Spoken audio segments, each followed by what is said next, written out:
Assalamualaikum warahmatullahi wabarakatuh. Saya Heni Rahayu Handayani SHMH, dosen pendidikan Pancasila Universitas Pamulang Program Studi S1 Akuntansi, akan memberikan materi tentang mempertanyakan keberadaan Pancasila dalam arus sejarah. Sejarah merupakan guru kehidupan untuk menyongsong masa depan agar lebih baik.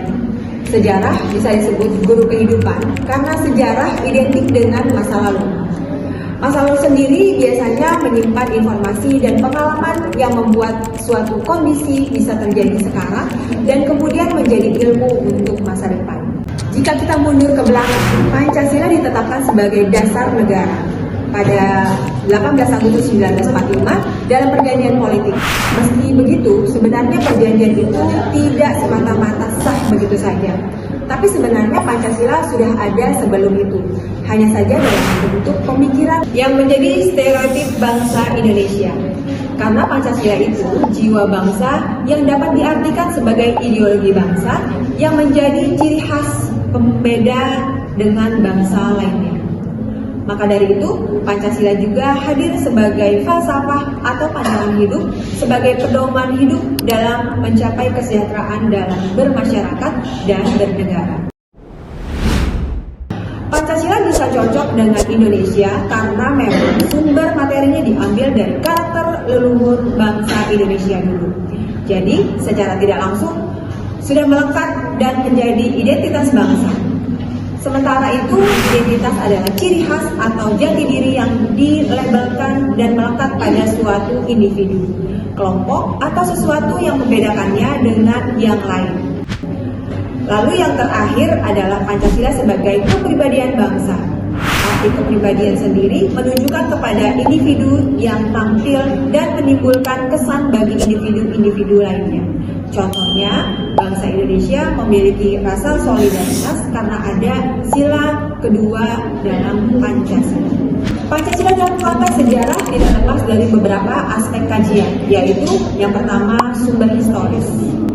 Istilah Pancasila sebenarnya sudah diperkenalkan dalam buku Negara Kertagama karya Buku Prapanca dan buku Sutasoma karya Tantula, yang menjelaskan bahwa pemaknaan Pancasila selain mempunyai arti berbatu sendi yang 5 dalam bahasa Sanskerta dan memiliki makna pelaksanaan kesusilaan yang 5 dalam Pancasila Krama. Oleh karena sebab itulah Pancasila dinamakan sebagai nilai dasar filsafat, jiwa bangsa atau jati diri bangsa dan pandangan hidup. Yang kedua, sumber sosiologi. Dilihat dari sumber sosiologi bahwa Pancasila mengadopsi nilai nasionalisme di masa kerajaan yang berperan sebagai sumber dalam bersikap dan masih terpelihara sampai saat ini. Contohnya, sila pertama merupakan hasil dari interpretasi dari kepercayaan masyarakat pada kekuatan supranatural. Yang ketiga, ada sumber politik. Konsep Pancasila besar peranannya dari pengaruh pengetahuan tokoh bangsa dalam melihat perkembangan ideologi negara besar dunia yang membuat tokoh-tokoh politik dapat mengusulkan konsep dan teori dalam rumusan Pancasila. Poin selanjutnya ada argumen dinamika Pancasila dalam sejarah bangsa, di mana keberadaan Pancasila sebagai pedoman dilihat dari konstelasi sejarah masih belum menemukan posisi yang pas. Bahkan keberadaannya pun dipertanyakan. Misalnya pada masa Presiden Soekarno, Nasakom lebih terkenal meski tidak sejalan dengan Pancasila. Lalu poin terakhir ada argumen dan tantangan Pancasila dalam kehidupan berbangsa, di mana salah satu tantangan terbesar yang dihadapi Pancasila adalah abainya bangsa Indonesia serta tidak bertanggung jawab dalam menghilangkan nilai Pancasila dari tempat yang sebenarnya.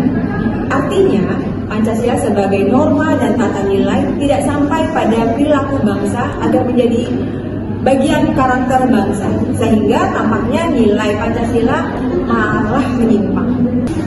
Contohnya adalah pemberlakuan MPRS, Presiden seumur hidup, TAP MPRS nomor 3/MPRS/1960 mengangkat Soekarno sebagai Presiden seumur hidup, yang mana hal ini melanggar dari pasal 7 Undang-Undang Dasar Negara Republik Indonesia tahun 1945. Demikian tadi materi tentang mempertanyakan keberadaan Pancasila dalam arus sejarah. Kita ketemu di lain waktu dan kesempatan. Terima kasih. Wassalamualaikum warahmatullahi wabarakatuh.